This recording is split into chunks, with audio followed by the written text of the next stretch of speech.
verse number 9, very familiar verse, and you Bible readers know that this question that God is asking Adam here, when he says, "For art thou?" You know that comes after sin had entered in, and that they had taken of the forbidden fruit.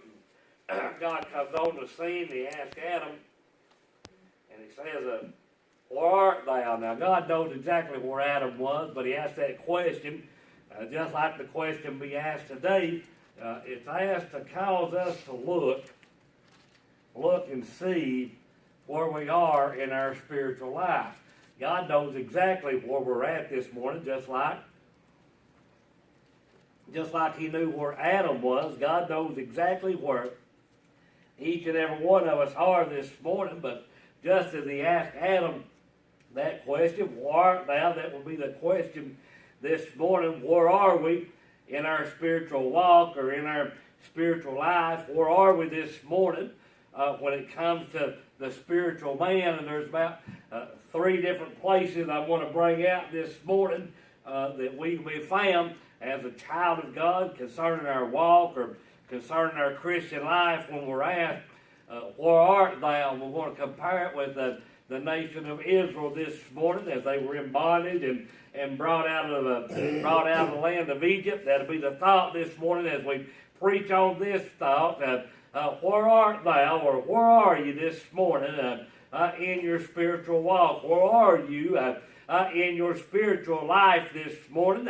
And there's 3 different places that will be found. The first one is, if you're like the children of Israel, and you're found in bondage, then you're found broken in bondage. And that's where Israel was before God sent Moses down there to tell Pharaoh to turn them Israelites loose. They were down there in that land, and they were broken because they're in bondage. And there's a lot of folks this morning that's a child of God. There's a lot of folks this morning that say they're saved by God's grace, and yet when you find them broken in bondage. They're still in that place of bondage. They're still in that place of being enslaved, and they're broken. As a matter of fact, they have a broken will. You know the ones.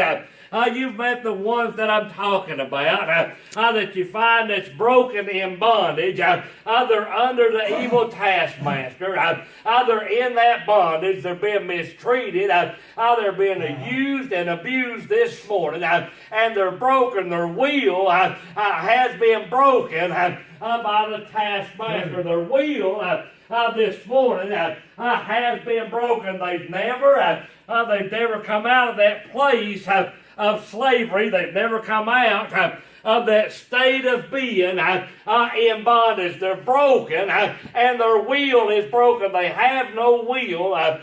Listen, to do any better, to do any different. They have no will. Not only is their will broken, but their spirit is broken. They have no fire about them. They have no drive about them. They have no desire. They're broken in bondage. Satan, this ungodly world, has them enslaved this morning. He has them in bondage, and they're broken in that bondage. Their will has been broken.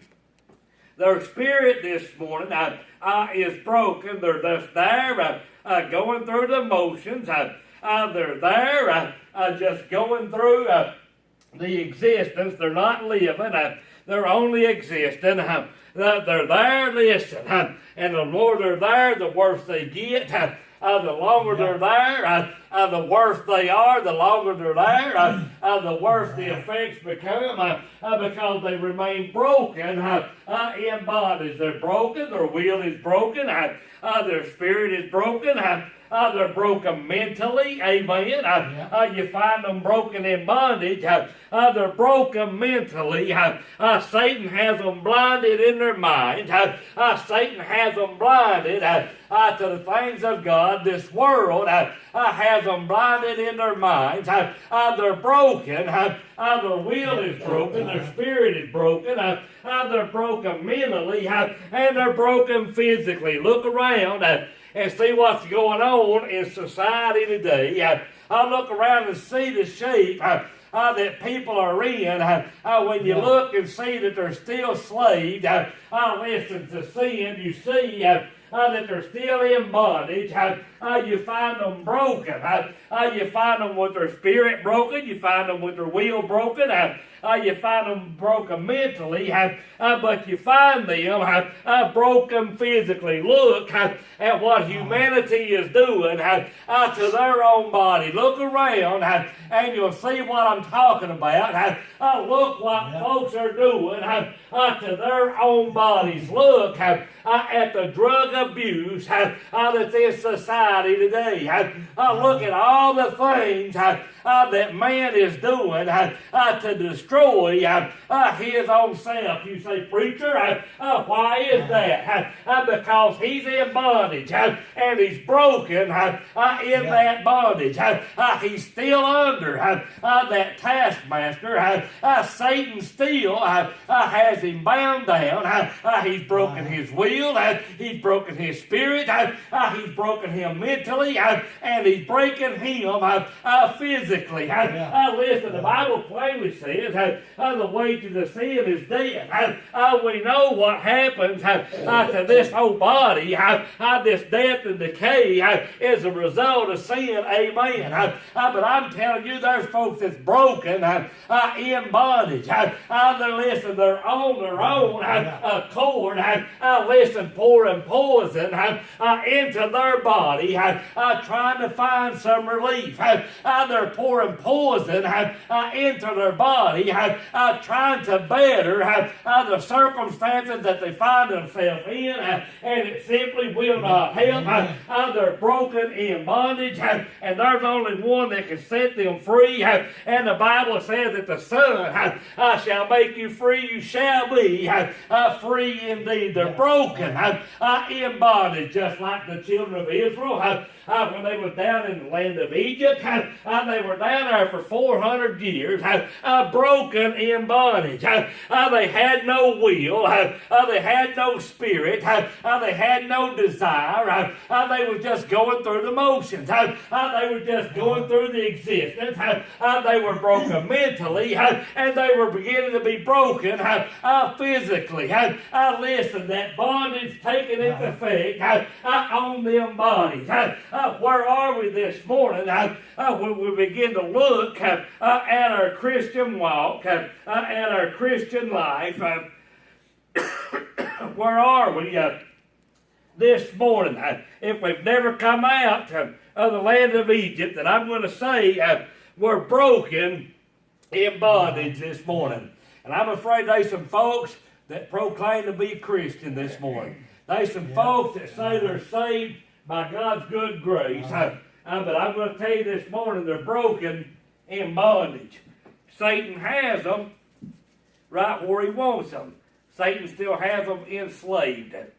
Satan still has them chained. Them chains wrapped around them. Satan still has them. Listen, Satan still has control of them. They're broken in that bondage. They have no will. They have no spirit.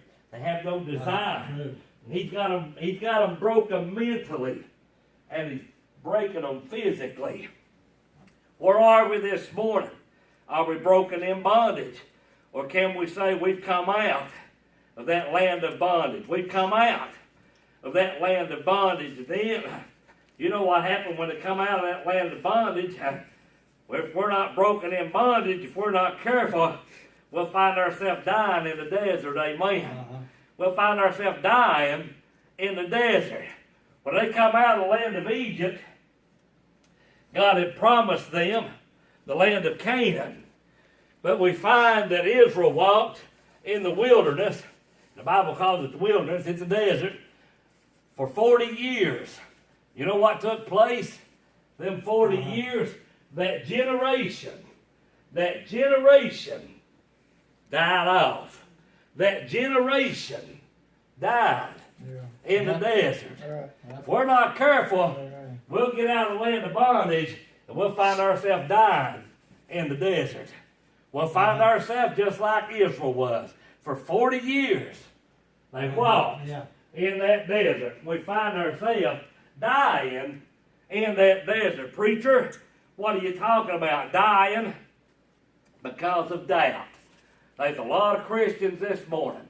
A lot of Christians find themselves in their Christian walk that they're dying in the desert, and they're dying because of doubt.